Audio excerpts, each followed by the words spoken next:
Every year for the past couple years, I've been making videos about creepy Nintendo levels for Halloween, and as of now, my channel's been going on for 3 years now, so yay! But this year, I've decided to do something a little different. Instead of talking about creepy Nintendo levels, what about creepy Nintendo enemies? Because while a place can be unsettling, something trying to kill you is downright terrifying. So much so that a lot of us still remember being traumatized about certain enemies. Sometimes even making the less brave of us never continue a certain game again.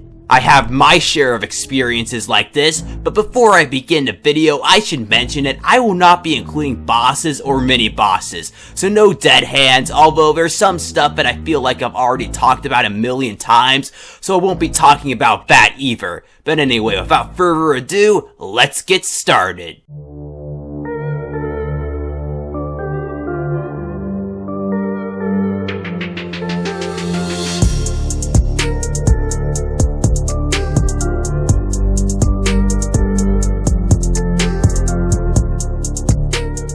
Number 10, Mr. Eye. You know how much it would suck to be a giant eye? It already hurts like hell when you just get a little soap in your eye. Now, just imagine if you had no way to protect your eye from the outside world. Yeah, that would suck. Truth be told, these guys aren't too terribly scary, just gross. In fact, you kill them by running in a circle around them.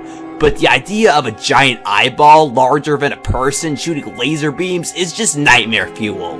Number 9. Stafoses from Zelda, one of the most classic monsters in the series, and one of the most annoying too, since you can't hit them half the time because of the shield. You find these guys throughout a lot of the dungeons of the various Zelda games, but I'm focusing on the ones from Ocarina of Time because I find them the most unnerving for one little detail. According to a girl named Fado in the Lost Woods, everyone who gets lost in the Lost Woods for an extended period of time gets turned into a Stafos. And this chicken guy who was in the woods earlier disappeared, meaning that he got transformed into a Stafos that we might have even killed. Number 8. The Eel from Super Mario 64. Ah, Jolly Roger Bay, my favorite level in gaming history. The music, the atmosphere, the water, the secrets, it's my greatest stress reliever. So why on earth is there this giant, terrifying eel here? I hate eels. I hate snakes, worms, I hate everything like that. So for me, seeing this eel in one of my favorite stages would be like seeing Joseph Stalin in heaven. Most of the time, the eel sits in this cavern here, except when you have to lure him out of his hiding spot in a sunken ship for a mission. Getting him to come out is a nightmare too. Sometimes I get too close and get hurt, and sometimes I drown, and sometimes I go premature and the eel doesn't want to come out. In another mission, our nightmare fuel friend has to be lured out of his cavern to get a star, which is spawned by touching his rear. If I was Mario and had to do something like this to rescue Peach, I'd let her die if I'm being honest. Number 7. Ghastly / Haunter / Gengar from Pokemon Red and Blue. Yeah, I really don't know if I count these as enemies, per se, but you encounter them, you fight them, and they show up by themselves a lot of the times in these encounters, so close enough. Gen 1 has gotta be the creepiest Pokemon game of the bunch, even outside of Lavender Town. The sprites, the cries, the 8-bit limitations, along with a bunch of awesome spooky tunes. Then there's Lavender Town. Yeah, I've talked about this so many times, and I'm sure all of you already know about it, so I'll be brief. It's a gravesite, has Cubone's dead mom, has the Legend of Blue's dead Raticate, and even possible demon possession. What I really want to know is why none of those anti-Pokemon televangelists, why the heck did they never talk about this place? Because they'd have a field day here. Now, since the Ghastly line is the only ghost-type Pokemon in Gen 1, most of the trainers here have them, as can you, because wild Ghastlies and Haunters can be caught here as well. But without a Sylph Scope, they take the form of a regular ghost, which had to have scared so many little kids back in the 90s. Number 6. Scarfies. I'm sure you all know these guys. Anyone who has played Kirby does. You see these cute little disembodied animal heads. Aww. But as soon as Kirby looks away, they turn into demonic heads, following the pink puffball whenever his back is turned, with the intent of murder. It's not easy to kill these guys either. Well, actually, yeah it is, but you can't inhale them. So without a copy ability, it's time to run away like a coward. Number 5. Hypno. Okay, I get it. Pokemon don't technically count as enemies. However, Hypno is so creepy that I don't care what it is, he's going on here. Hypnosis is a terrifying concept. The idea that someone can take away your mind and do whatever they want to you is bad enough already, but according to the Pokedex, Hypno has taken children before. Yeah, and to top it all off, we have the internet to thank for finally filling in the gaps for us, taking Hypno from creepy to...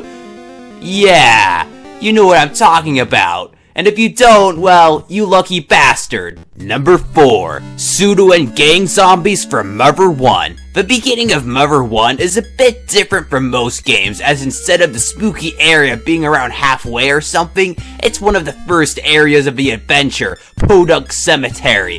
Here, Nintendo encounters unthreatening ghosts, bats alongside PseudoGang Zombies. Just look at those red eyes, and since this is a pseudo-zombie, it still looks mostly human, meaning it either is a possessed human or a relatively new dead body that got zombified. And in the original Japanese version, gang zombies even have bullet holes in their jackets, meaning that every single one in 10 fought is a reanimated corpse of a gangster who got shot. Seriously, just imagine being a 12-year-old, seeing all this, and yet he still goes in to achieve his goal. The balls on this guy. Number 3. The piano for Mario 64. Okay, we all know this one. You go into Big Boo's haunted Mario 64. You go into a room and see a red coin and a piano. You go over to the red coin, and every kid wets their pants when the piano comes to life trying to kill them. It comes to life so suddenly, the piano has teeth and awful sound plays. It's no wonder why this piano has traumatized so many kids over the years, including myself. Number 2. Redeads. I hate these guys, and for one main reason.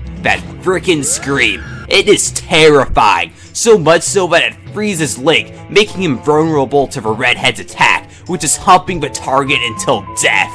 That scream also almost got me banned from playing Zelda because my parents thought I was playing a horror game because of all the screaming, so I basically muted my TV whenever a Redead was nearby, just to avoid everyone hearing it. Other than that, the basic design of Redeads are unnerving as well, with the slouched posture, visible bones, the clay face, the groaning.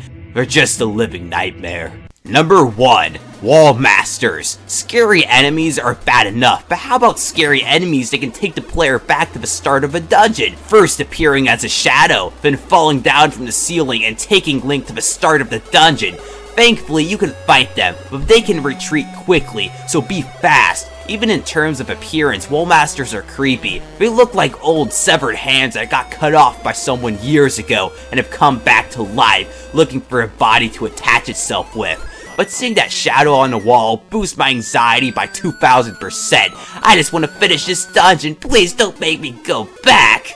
I hate Wall Masters, but you know what I don't hate? Halloween, because this month I'm posting a new Halloween themed video every week, so stay tuned, especially for the 31st, where I'll be dropping the next of a very popular, and by very popular I mean like 5 people seem to like it, but to tell me they like the series. But until then, everybody have a spooky Scooptober.